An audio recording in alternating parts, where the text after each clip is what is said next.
welcome to Genesis, the language of creation. I am Rabbi Rafi Mallet, everybody's Rebbe.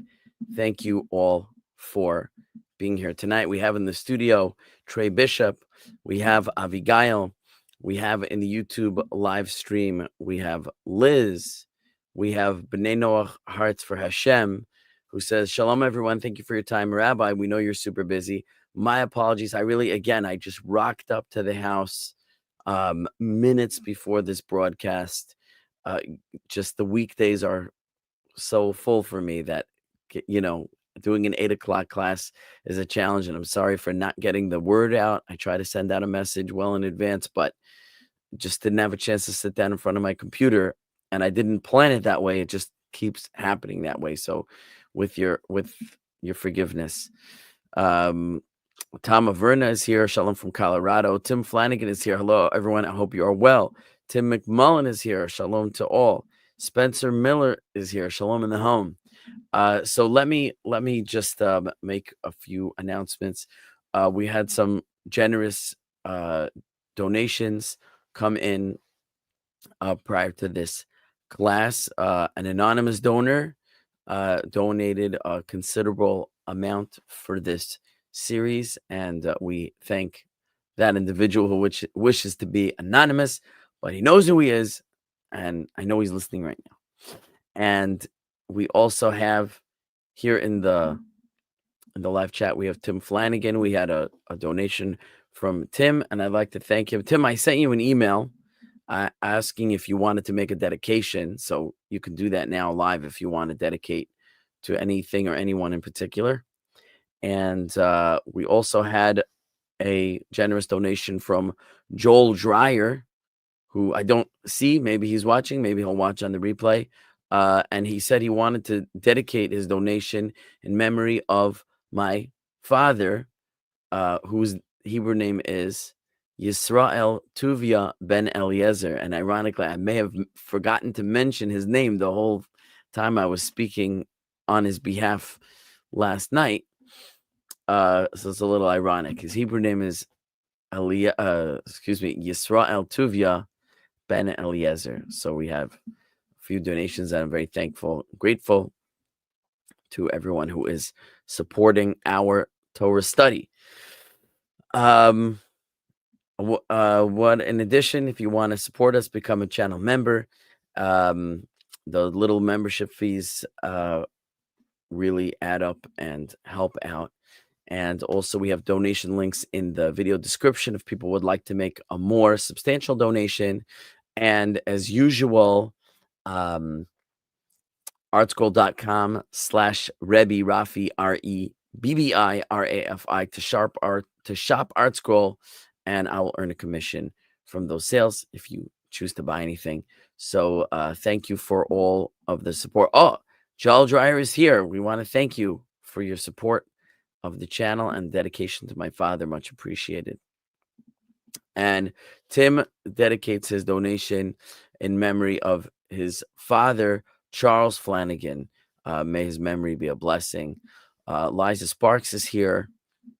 And thank you all. Sometimes I read off the names of all the channel members. I did that once this week. I don't want to take too much time, but we appreciate all the channel members, and from time to time, I'll read off their names so they get that acknowledgement. Sandy Bassi is here, and so without further ado, we can jump into the text. If anyone wants to join live in the studio, like Trey and Avigail, you can go ahead and hit the link that should be pinned to the top of the YouTube live stream. Please let me know if there are any issues with my video or audio. You might like my fun background. I asked Google Gemini, should become a sponsor. I didn't mention Google Gemini so much. For an image depicting Genesis chapter 1, verse 2, and this is what it gave me. Very dramatic. So, right. So I put that as my background, and it's lots of fun. Okay. Let's put the text up here, change the layout. Okay. So here's where we left off last time. Again, people are always welcome to comment and ask questions in the middle. We said Bereshit bara Elokim et hashamayim ve'et haaretz. We had a number of different resolutions to the grammatical issues here. Rashi's essential solution was to read it as in the beginning of God's creating the heavens and the earth, right? You remember that, comma, and then we get into the next verse. I was listening to, there's a nice series on Genesis by Rabbi David Gottlieb, D-O-V-I-D, David. Gottlieb is G-O-T-T-L-I-E-B. I believe that's the spelling. He has a nice series that I found on the book of Genesis. He's not translating, he's not teaching the Hebrew like I'm teaching it. He is going through selections and more or less explaining difficult passages based on the commentary of Rashi, and he's going into great detail of Rashi's methodology and how he comes up with the interpretations that he uses. It's a very good, nice series. Does a way better job than I could if I was doing the same thing he was doing, or we're doing something a little bit different. But he did address this verse, and he pointed out that, like we said, the first word Bereshit is in the construct form, so it means in the beginning of, and then it proceeds with a verb, God created, and it doesn't really make sense. So Rashi says it means in the beginning of God creating, right? And he turns the verb into what he calls the gerund. I'm a little bit familiar with the term gerund, G-E-R-U-N-D, which is like, it's like a noun that expresses a verb. So like creating can be a noun. It's the act of creating, right? So he says, as long as it can be used as the subject in a sentence, it's a noun. So creating is fun. Creating is enjoyable, right? So creating, since it can be the subject, it means it's a noun. It's a noun that sort of stands in for it's the noun form of a verb, basically.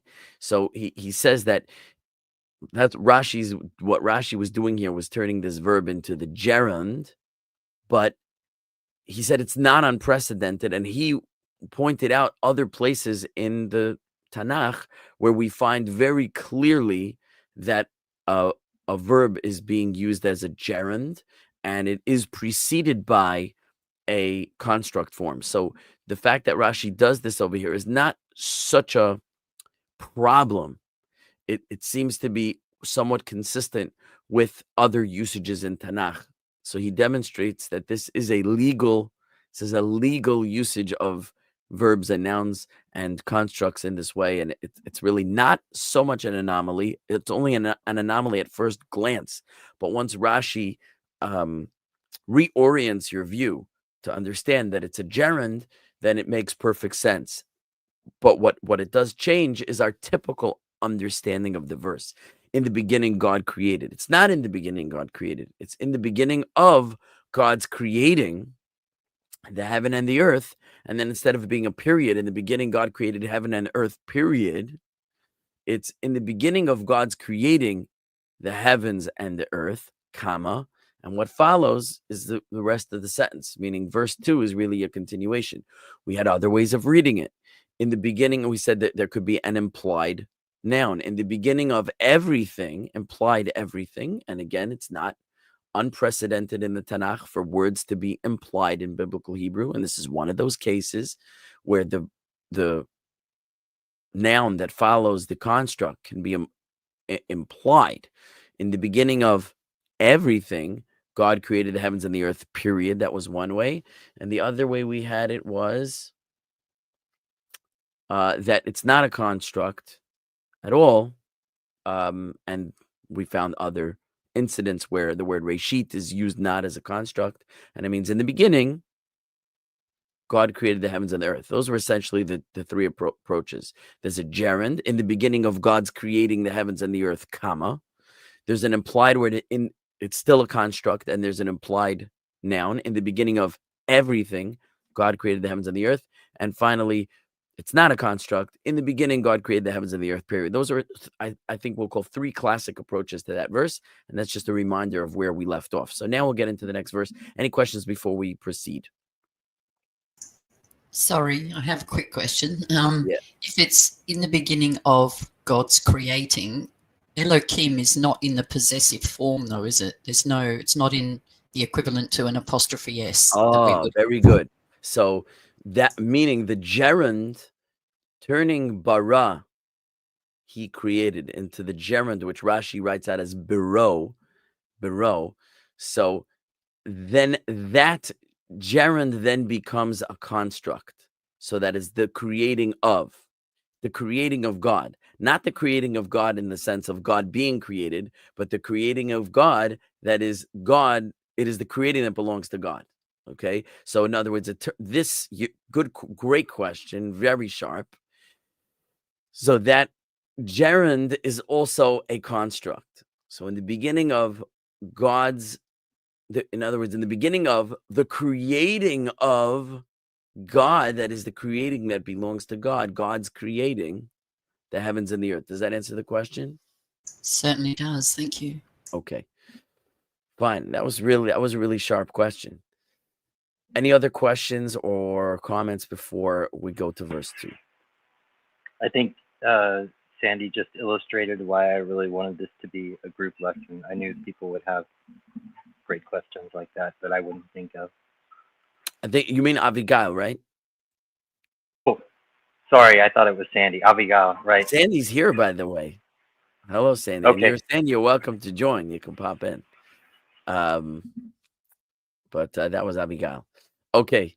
So, yeah, exactly. See, Trey said the reason he wanted more people here is because he wouldn't have thought of a question like that. So he's 100% right.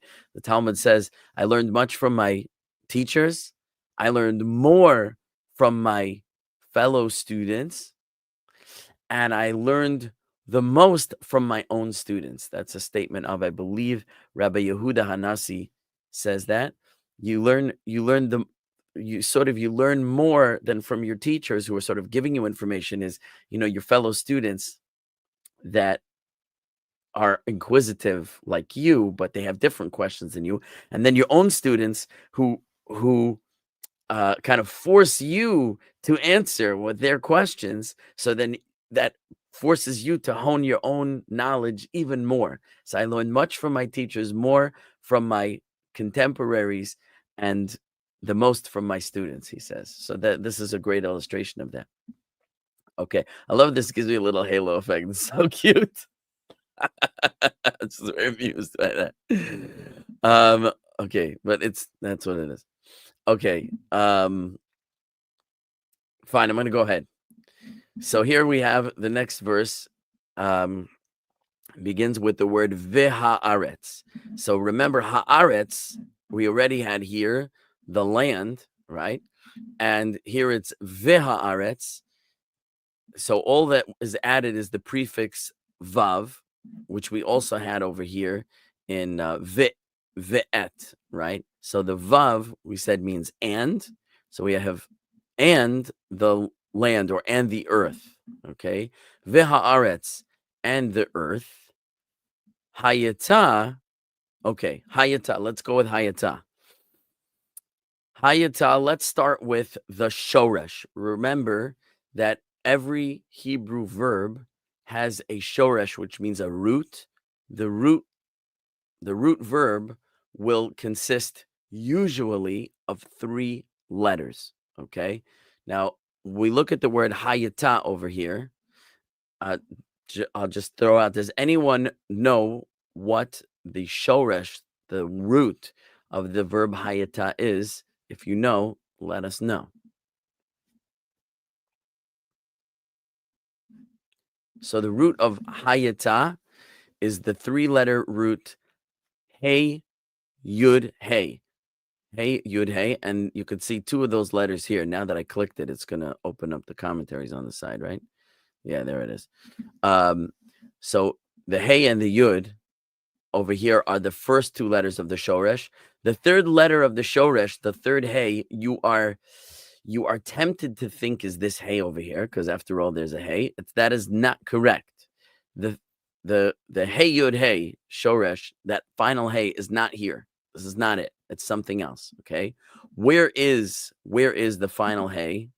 Okay, it's hiding right over here. Okay, in this taf. Now, what do you mean? Is it a hey or is it a taf? Okay, so hang tight.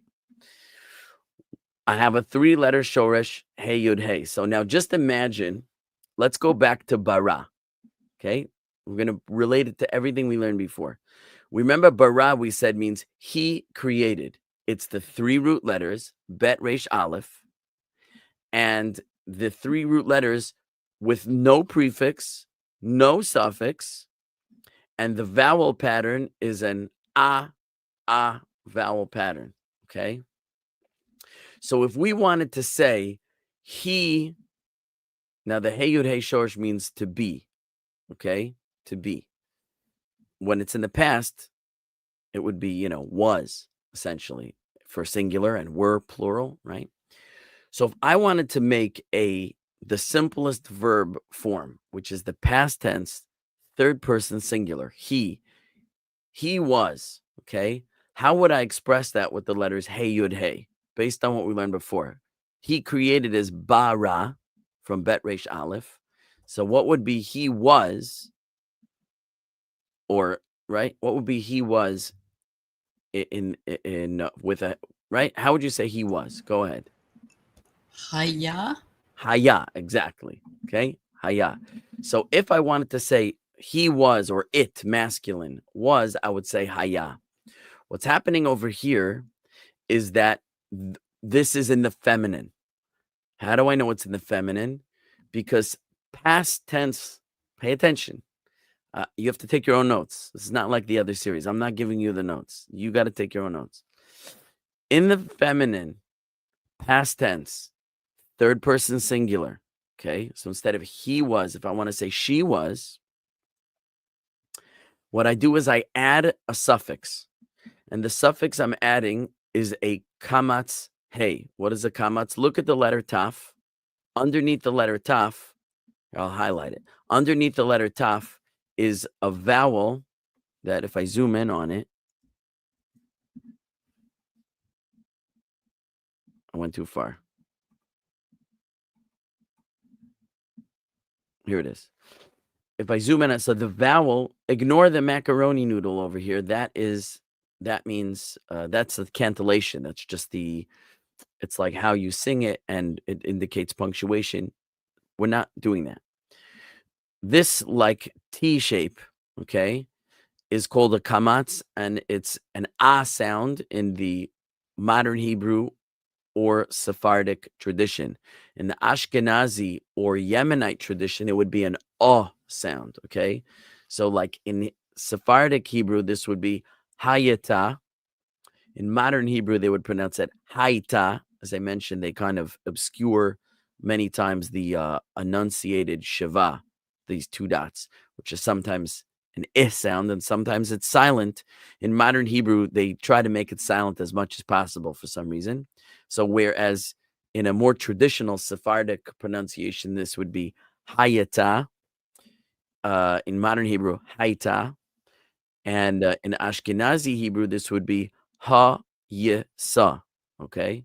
And in Yemenite Hebrew, it would be ha-ye-tha, all right? Never mind that. The point is this vowel here, for our purposes, is an ah sound. So when I add a kamatz underneath the final shorish letter, now I told you it should be a hey. Why is it a tough? We're getting there. When I add a kamatz under the final shorish letter and a hey following it, that kamatz hey suffix indicates the feminine form. Okay. So let's go back to an easier example. If I look at bara, okay, if I wanted to make it feminine, what would I do to this word?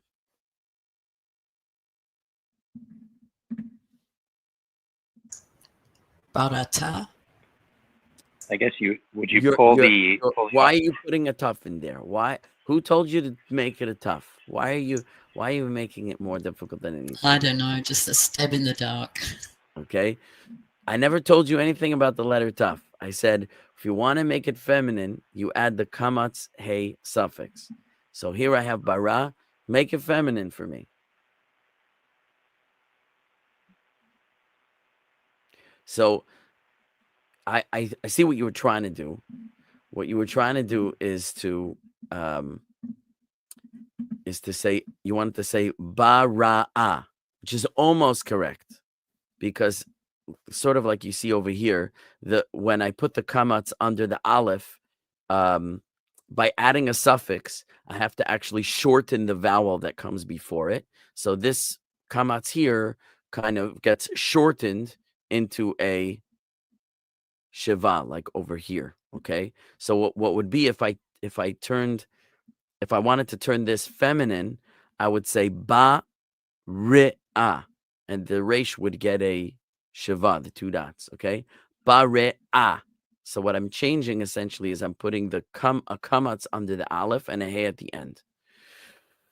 So then you would think, if I'm dealing with the verb haya, hey yud hey, so imagine this would be haya, hey yud and hey, okay? And I want to add the feminine suffix. I put a kamatz hey. So following that pattern, it should be haya ha, if you're following me. Hey yud hey, with a kamatz hey ending, it would be haya ha, because there wouldn't be a tuffy, there would be a hey. However, once we get that far, here's the new rule. If I add a suffix like this to a word that ends with a hey, so then the hey becomes a taf. The hey transforms into a taf. So let's just go over that. I'm imagining the most basic form, the masculine form. I had a hey, yud, hey, haya. He was. I want to make it she was. I want to give it a sex change. Okay. I want to transition it from male to female. So I add the kamatz hey suffix. And by adding the kamatz hey suffix to a shoresh that already ended with a hey, that hey transforms into a taf. That's the rule. So from haya to, so to speak, hayaha to hayata. And that would be the final edit of the female form. I turned haya, he was, to hayata, she was. Did anyone follow that? Was that sort of instructive at all? Now I see. It makes sense. Yeah, someone's making a comment. I was just saying it makes sense. It makes sense to you. What you're saying makes sense. But can I ask? Then the feminine is talking about haaretz. Yes. Is the earth? Excellent. The earth is So that feminine? means that what this verb was is attached to is this noun and the earth. And the earth was, which means the earth is a feminine noun. That's correct. What's your follow-up comment? Oh, that was it. There was nothing else. I just wanted to know that. Okay, we're going to go backwards. We're going to get to it, okay? I'm sure a number of people who know some Hebrew already have a question on that. Now, I'm looking at the YouTube comments, and I see that I missed a number of comments from Tom. So Tom commented that hey, yud, hey is the shorish, meaning was, okay? And he's correct. And he said something about a taf. I don't remember the context of that. Now he says hey is a Jonah letter, so it can drop. So that is something I'm not ready to get into yet. I know what you're talking about, but Tom, if you've been listening, I hope you see why this is not one of those cases exactly. Meaning the hey didn't really drop here. The hey transformed into a taf for the reason that I indicated. Okay. He says, add a hey and a kamatz to make it feminine. Correct. So I'm catching up on all his answers to my questions that I said before. So you're right about almost everything, Tom. Okay. Now, again, question, comment, keep them coming. So we said, and the earth was. Now we're looking at the word aretz, meaning earth, and I thought someone was going to ask me, but wait a second. Aretz doesn't look like a feminine noun. Aretz doesn't look like a feminine noun. It looks like a masculine noun. So this is a great comment if somebody would have made it. But I just want to throw out there now that I made the comment. Does anyone know why aretz looks like a masculine noun and it doesn't look like a feminine noun? What does a feminine noun look like as opposed to a masculine noun? So normally, and you could learn all this in my Jonah course, normally feminine nouns end with either this ending, the kamatz hey ending, or the letter taf, That is your typical feminine ending. The ending that indicates feminine is typically a kamatz hey ending, like we have in the word hayata, or a taf, or the letter taf. So here, when I look at aretz has neither of those two endings, and therefore, by default, it appears to be a masculine noun, right? Because that's the alternative. It's either feminine or not masculine. If it's feminine, it has kamatz hey ending or taf. If it doesn't, by default, it's masculine. And yet, the verb that follows aretz is a feminine verb, which indicates the noun is feminine. So I will answer that question in the following way. Aretz, the simple answer is that aretz is an exception.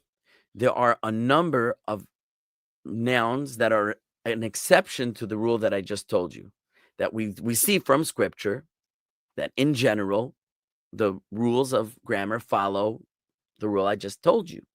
But we also see that certain words break the pattern. One of the words that breaks the pattern is aretz. Even though it appears masculine, it is feminine. Now, I think we covered this in my Jonah class, but one of the commentators says that I'm going to tell you something deep now. Some of my students already know this. All of the nouns that are related to the earth are feminine. Earth is feminine, okay? Whereas, if I'm not mistaken, the nouns related to the heavens are going to be masculine. And on the deeper spiritual side of things, the earth is feminine and the heavens are masculine, because what masculinity represents in Hebrew and in deeper spiritual thought is the source or the origin of things in their potential. And what the feminine represents in Hebrew and in Jewish thought is the destination of things or their development into completion or whole form. So, for example, seed originates with the male and it's a tiny piece of potential. The seed originates with the male and transitions to a female destination where it is developed into its full form. So female represents sort of destination, development, completion, where male represents origin and potential. So it's like potential energy versus kinetic energy, however you wanna look at it. So the heavens it's sort of a trickle down relationship to the earth, that it rains down from the heavens and then the earth absorbs it and develops it and grows it. Okay, so therefore, even though the word aretz appears masculine, because it is related to the earth, it acts feminine. Okay, now why did God, the designer of the Hebrew language, choose to make this feminine noun appear masculine? I don't know.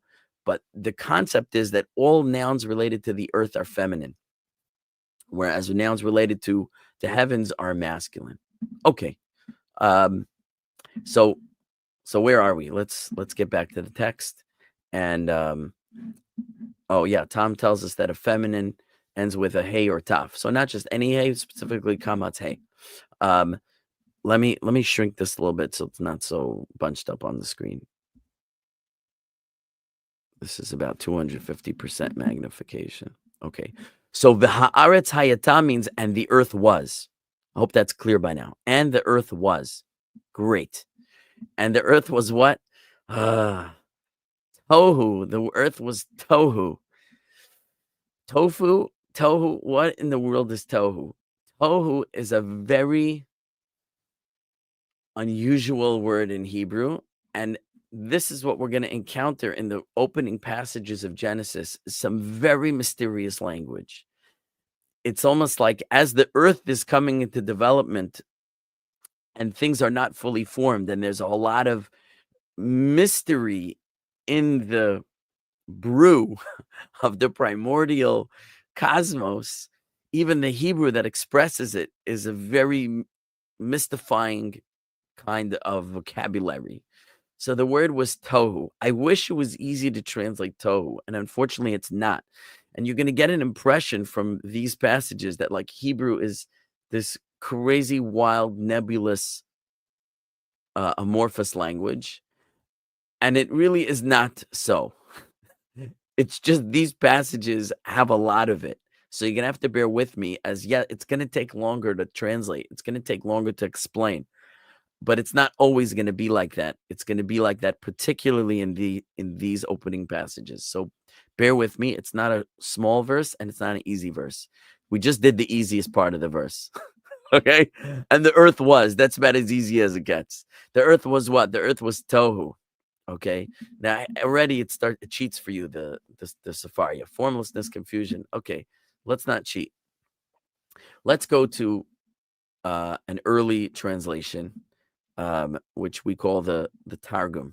Okay, the Targum, as we mentioned before, is an Aramaic translation from around the, I want to say, late 1st century.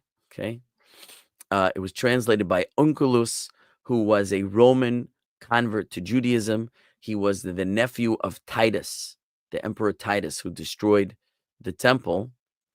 He was the son of Vespasian, but Vespasian was the emperor, initially a general. During the campaign, the emperor in Rome died. Vespasian was promoted to emperor. He returned to Rome. His son Titus was made the general of the forces besieging Jerusalem, and Titus destroys the temple.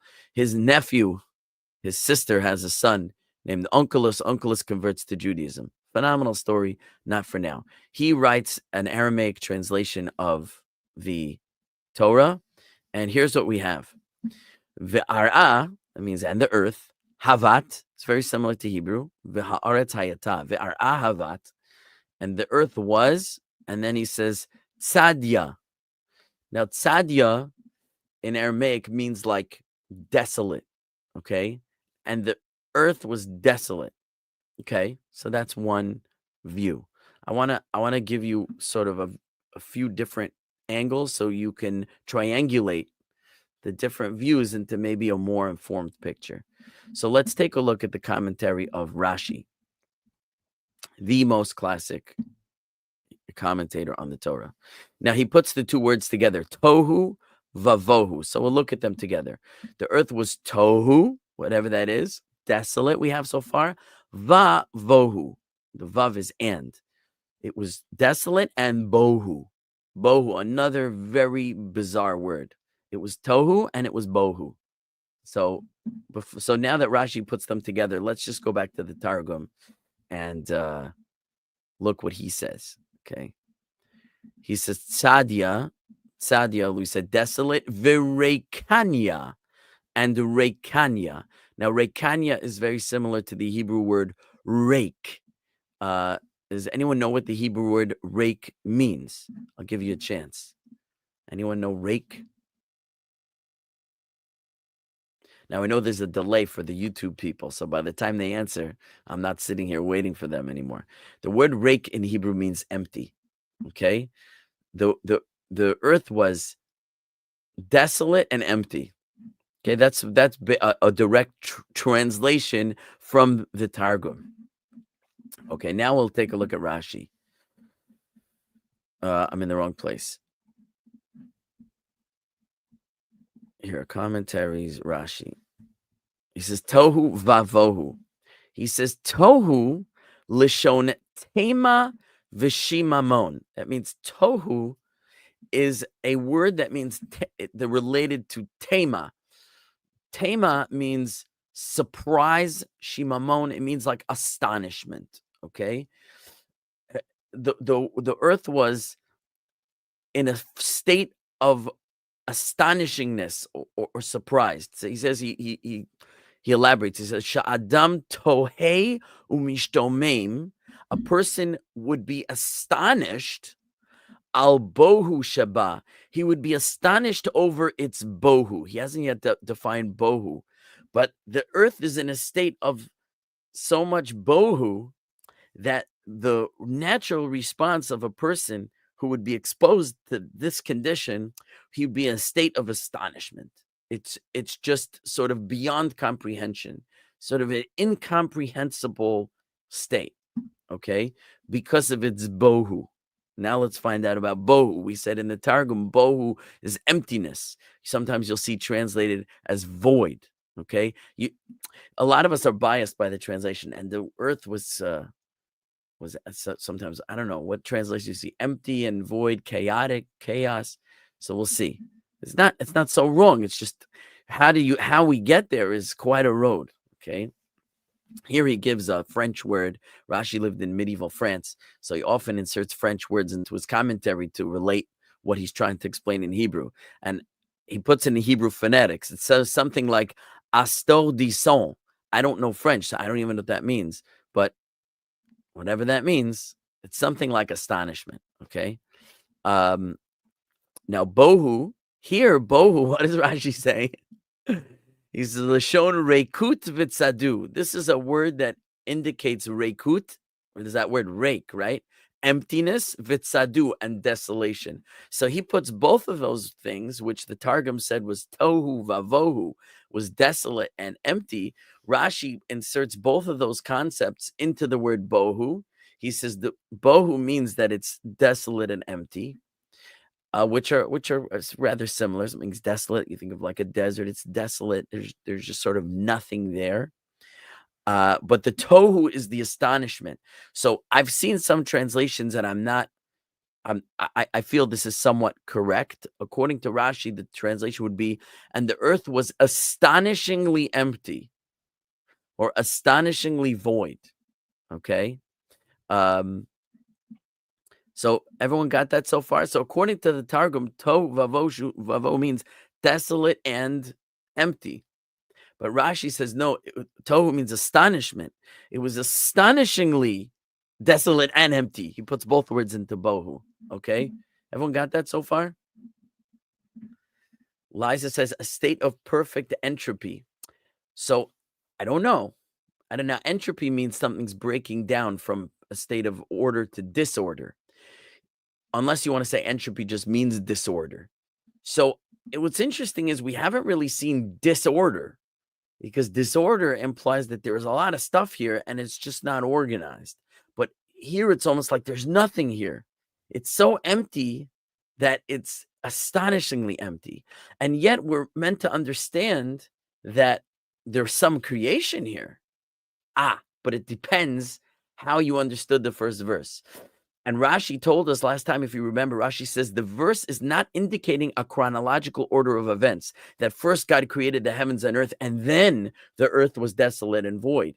No, Rashi very purposefully told us, no. What it's telling us that in the beginning of this process of the creation of the heavens and the earth, in the beginning of this process, the earth was desolate and void. It was astonishingly empty. So that's not surprising anymore because, well, first... before there's something there, there's nothing there.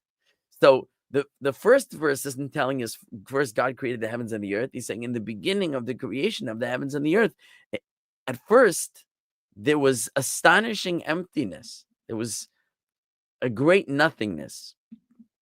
And yet, having said that, there's also the fact that it says the earth was. So there was some kind of earth. Now, earth here doesn't mean like ground, like dirt, soil. That's not the kind of earth. Does earth mean a planet? There's a whole question. And I would say that the main focus of our study is how to translate these words. The question is conceptually, what is it referring to is a whole nother level, which we may or may not choose to visit. But maybe Earth means the physical world. Does it mean the planet Earth? Maybe. Does it mean physical existence as opposed to the heavens? Does the heavens refer to the sky as in the atmosphere? Does the heavens refer to outer space? Does the heavens refer to a spiritual realm? All questions, all debated. So in the beginning, God created the heavens and the earth. He created the spiritual realms and the physical world, the physical universe. Or did he create the cosmos and the planet Earth? Right? What are we talking about? Unclear. And I'm not saying we're going to necessarily answer any of those questions. We're just going to raise the questions and say, maybe it's the matter of interpretation. And here I'd like to do as little interpretation as possible, because my goal is to teach you what do the words mean in their most plain and basic way. We'll leave the interpretation to greater scholars or to each of us. I'll just try to give you enough meaning to make it somewhat make sense, but I don't want to lock you in, okay? This is just what the words mean literally. On a more macro level, we'll leave it open. Someone's making a comment? Yeah, Rabbi, in the English Bibles, it often will use formless or without form, but it seems from the literal translation here, there's nothing to suggest that it's formless. It's just empty. Well, so far, right? I said so far. From the Targum, it's desolation and emptiness. From Rashi, it's astonishingly empty. But we may yet see other meanings. So let's take a look at Ibn Ezra, one of the classics. Okay, he says, I'm in the wrong verse. Okay.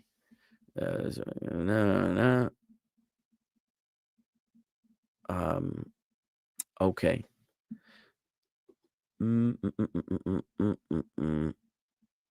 Okay, he's getting a little mystical over here. I'm trying to highlight what would be the most useful comments for our purposes. Now here says interesting. After he quotes a few different scholars, and he says, "V'hanachon," but what is correct is "Ka'asher amar hamitargem aramit," is what the Aramaic translator said. That's interesting.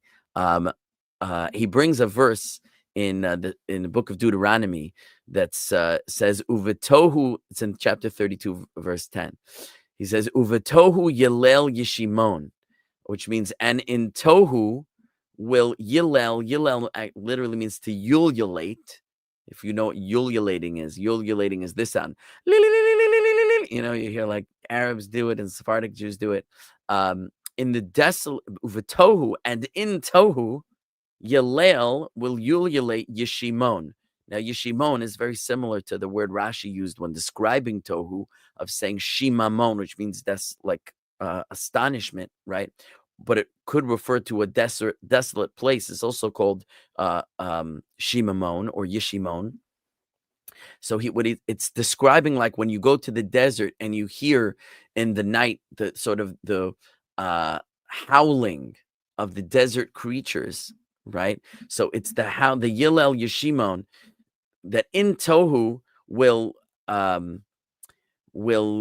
howl, you know, the creatures of the desert, so to speak. So it seems also that Tohu is referring to a desolate place. It's the place where you would hear the howling of desert creatures. Okay, and here he says also these words: "She'ein bo mamash." Mamash means substance. Ein bo mamash means there's no substance. It has no substance. That's what he's doing to describe tohu, something with no substance. Okay. And then he says this, uvohu, the word bohu, achi tohu. It's the brother of tohu. It's almost like a synonym of tohu. Okay. So when you have synonyms, it's saying, it's doubling it up. Tohu vavohu. Like we had, it's desolate and empty. Rashi says astonishingly desolate and empty.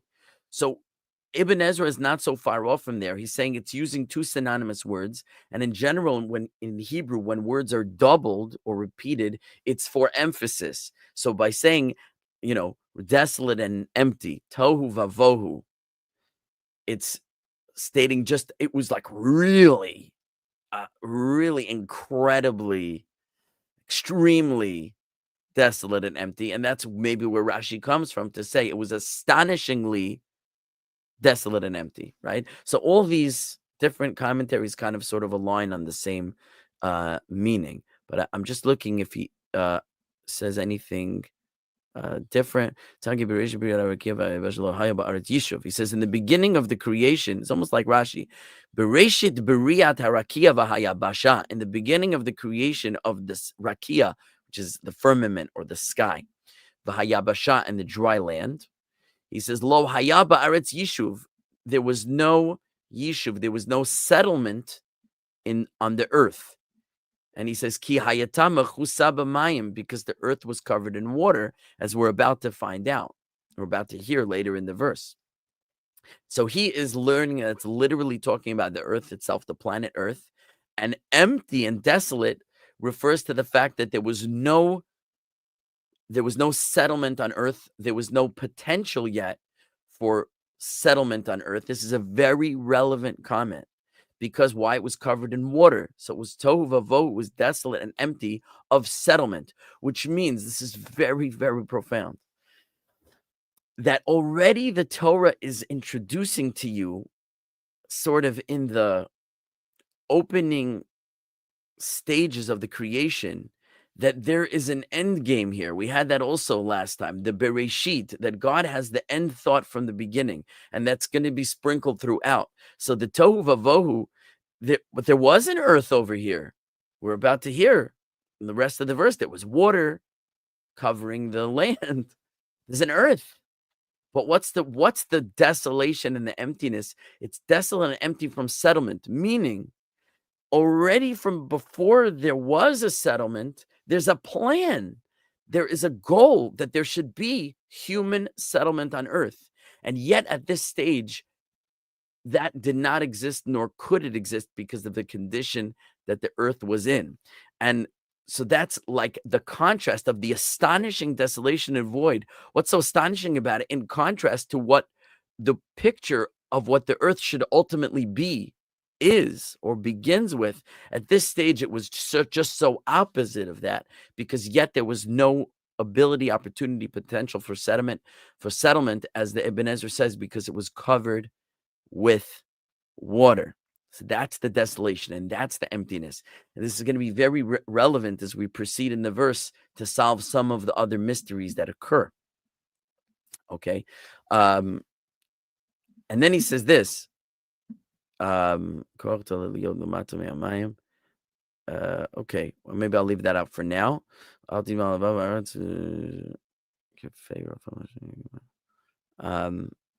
All right, he starts relating it to some Arabic grammar. Okay. You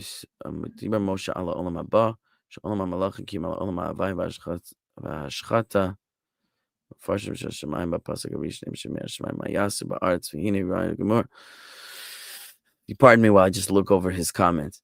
I'm just not sure how much of this is relevant to our immediate discussion. He makes some very interesting points here. I just don't want to get I don't want to know how sidetracked I want to get.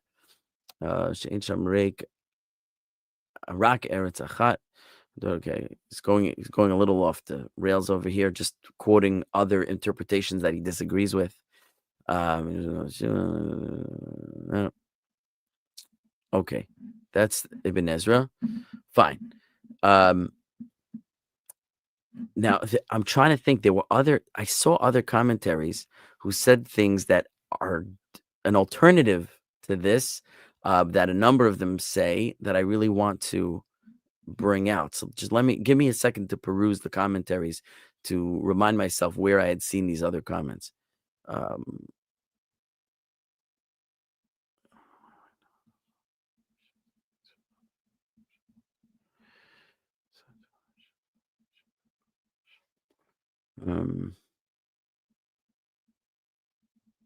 Okay. Very interesting what he says over here. He says, this is the commentary of Seforno. It's one of the medieval commentaries, relatively late in the medieval period.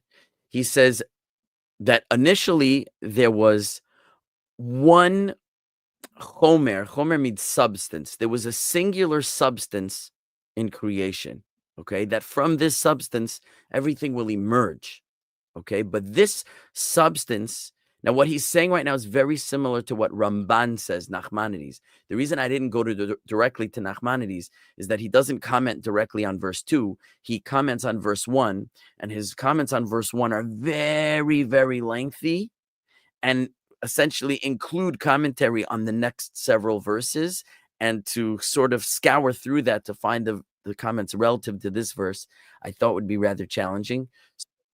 I had remembered that there was a commentary who commented more directly on this verse, remarks similar to Nachmanides, similar to Ramban, and that's what he's saying over here. That initially there was one substance that God created, that from this, and that was the ex nihilo. There was one substance that was created ex nihilo, from nothing. And from that substance, all subsequent creation would emerge. Okay? And he says that substance was called tohu. Okay? Now, why is it called tohu? Something that's sort of empty or desolate. He says, because this substance, his words are incredible. Imagine a medieval scholar saying this. He said it was a davar kochiyi bilvad. It was something that was kochiyi. Kochiyi means it was of koach. Koach in Hebrew means strength, energy, or potential. It was, so you could read it as it was something that was only energy or only potential, he says. And read what he says next. Bilti nimtza befoal, with nothing existing yet. Befoal means in action or in deed or in practicality, meaning it was a substance that was potential only, with nothing existing yet in actuality. Because I remember I told you potential and actual. There's like potential and kinetic energy. The energy was created without something more substantial, if you will, or maybe anything physical, anything material yet emerging. So this picture is very similar to what Ramban says, and matches very, very well the present scientific view of the world, that first there was energy, and from energy emerged matter. The energy converted into matter. And this is more or less verbatim what the Seforno is saying over here. It was, the first substance was tohu. It was desolate and empty. There wasn't any physical material here. It was a potential energy, and that was the first creation. God created energy, and from that energy emerged everything else. And he repeats it, Bilti nimtzaim befoal, nothing existing in yet, so to speak, a physical reality. Aval dimion bilvad. Now, dimion bilvad means it was purely, dimion literally means imagination. He's saying it was pure potential, okay? And then he says, Vahatsura hanisu'a ba'oto hamorkav, and then the form that would be carried by I guess what would emerge from this potential was called bohu. Okay. Now bohu, I'm trying to think if he says it, kibo batohu. Someone says it. I'm looking to see if he says it.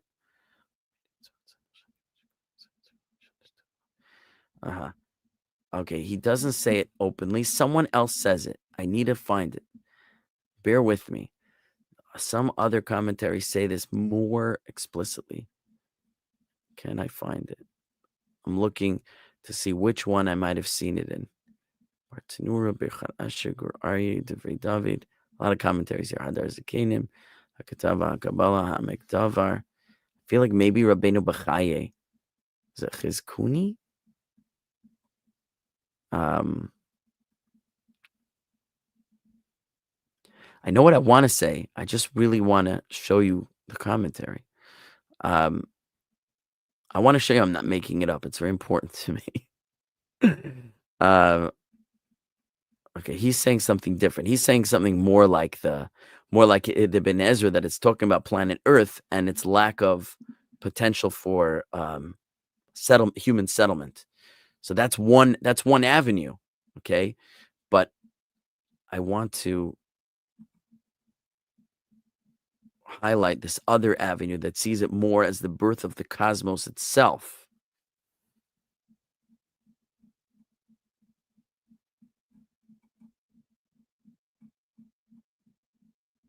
Kasuto, no, I'm Rabeinu Sajigon.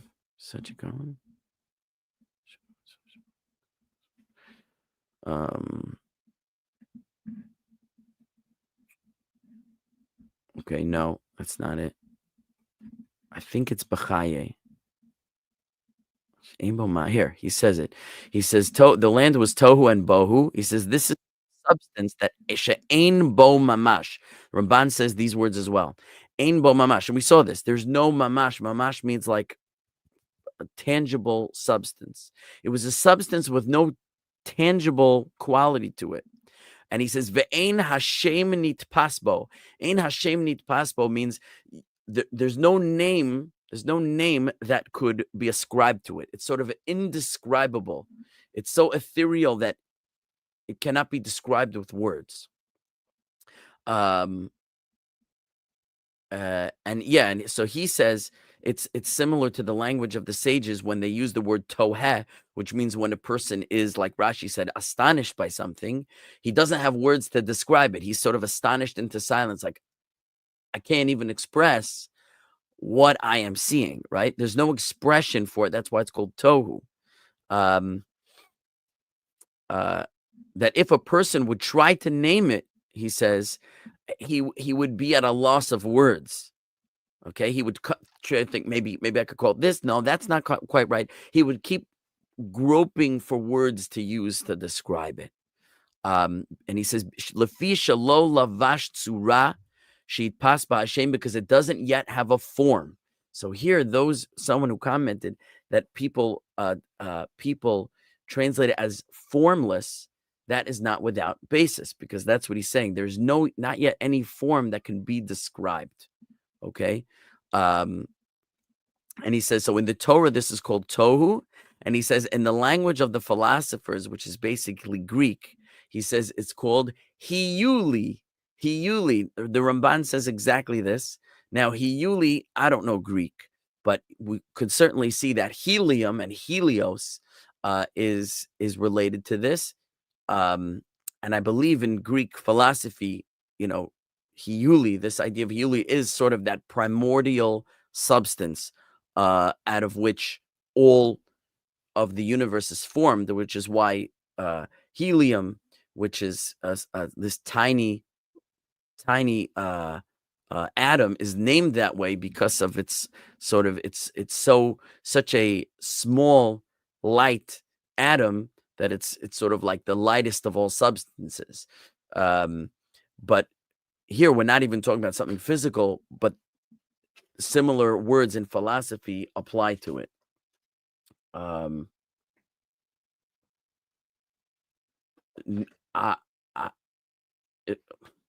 Hang on, please.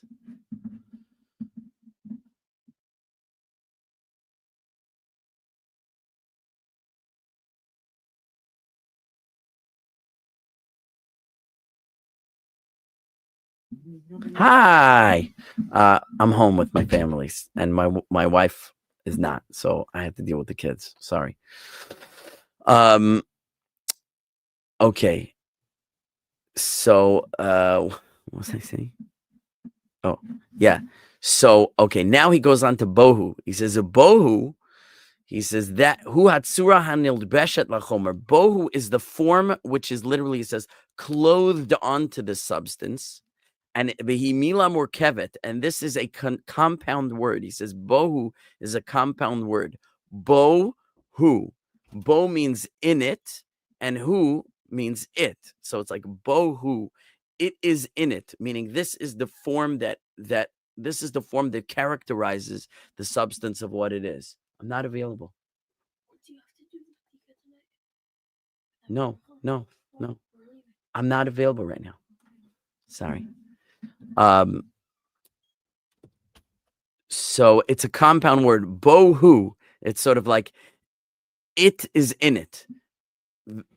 What it is, in other words, you have this potential form, and what it is emerging to be, its emergence is called bohu. Bohu is the form that begins to emerge from this substance. So tohu is the potential substance, the energy, and bohu is the form that comes out of it. Maybe it could mean it's the matter that is emerging from the primordial energy of creation. So tohu vavohu is like primordial energy and primordial matter. Okay. He says that bohu means something with a form. Okay. Fine.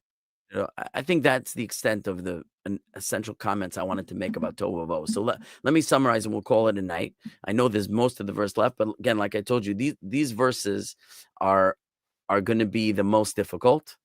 And we discussed a lot, I think, that's very juicy and substantial. No pun intended that I said substantial. So again, the earth was tohu vavohu. Is the earth the planet Earth? Maybe. Is the earth the created physical cosmos?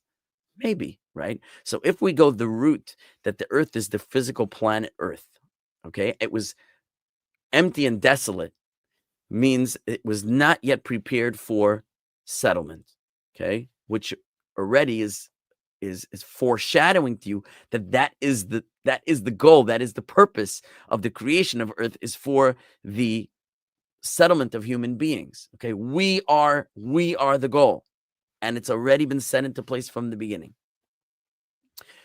That's one avenue. The other way is that tohu and vohu is the primordial soup of the universe. Tohu is the first energies of creation, as the medieval commentaries describe this force of potential, and bohu is as it emerges into some kind of form. Okay, and that may be the primordial matter of the universe. So I know it's 4 words in the verse, but 4 words with so much substance to them that that took the bulk of our discussion. So it's after 9 o'clock. I have the luxury of a few minutes for questions. So I'll take any questions or comments now. I see there are comments in the YouTube. I will refer to those shortly. But first, I want to see if there's questions or comments in the studio.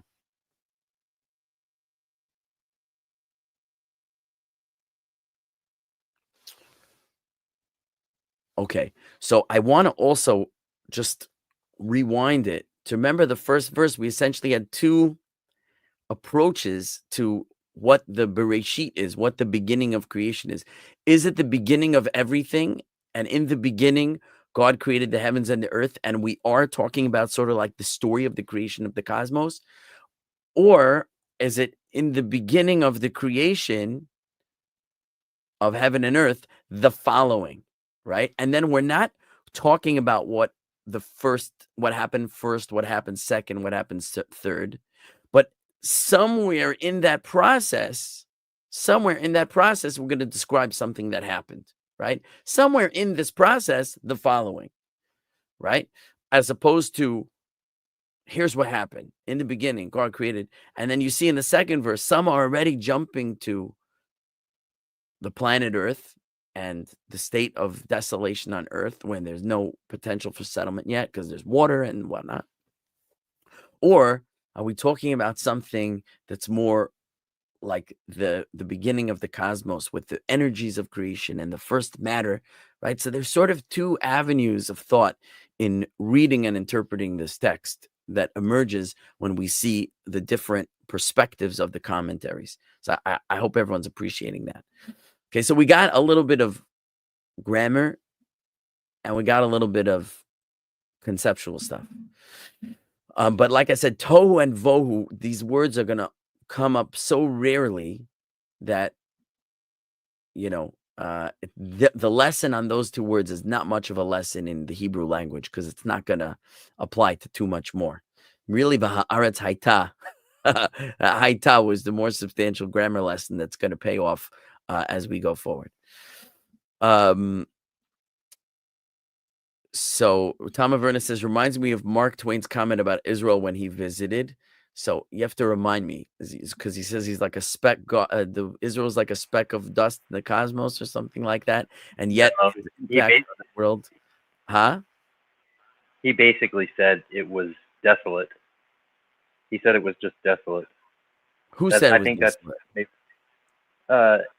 Mark Twain. Oh, right. I was thinking of something else. The land of Palestine. Yeah, when he visits, Palestine, he says it's totally desperate and uninhabitable. That's what he says. It's uninhabitable. He says it's astonishing. He said, right, to believe that anyone could have lived in a place like this, or that anyone ever will. Right, and yet the prophets predict that when the Jews return to the land will blossom as though it's greeting an old friend. Oh, you're back. Okay, now wake up time. And it's precisely what happened when the Jews returned to the land of Israel. Precisely. It was a desert and a swamp until the Jews came.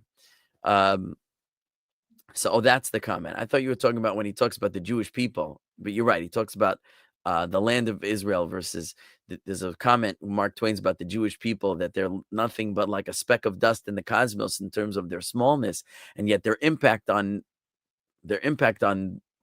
world history is far, far, far out of proportion to their size, and they outlived all the greatest empires, and somehow their vitality is greater than the greatest powers that ever walked the earth. And he says, how can it be? What is the secret of the immortality of the Jew? Very profound question, to which we know the answer. That's God's promise and God's blessing. But let's go on now. He says ether. I guess we're talking about the tohu and the vohu, right? Something like ether, according to maybe some interpretations. And he says Ramban in the end of third comment and beginning of fourth. So perhaps, in other words, I don't remember precisely which comment. I know that Ramban has a very lengthy commentary on the processes of creation that are very intricate. And I wasn't going to go through all of that. And to scour it for the particular comments I wanted seemed a bit too laborious. So I tried to find more direct, brief comments in other commentaries. I know it still took me a while to scour because I didn't remember exactly where they were, but it would have been worse. And I appreciate all your patience. I hope it was worth it. I hope the patience paid off and you feel like you got something from those commentaries, which I feel are very essential to a rudimentary grasp on these verses. Okay, I don't see any more comments in the YouTube chat. And Abigail, you have something to say? Just wondering if tohu or vohu ever get used in modern Hebrew. No, only as a euphemism to refer to, like, the state of chaos in the beginning of creation. If someone says, tohu vavohu, they mean like total chaos. You know what I mean? But so just quoting the Bible rather than it's not used as a modern euphemism. Not at all.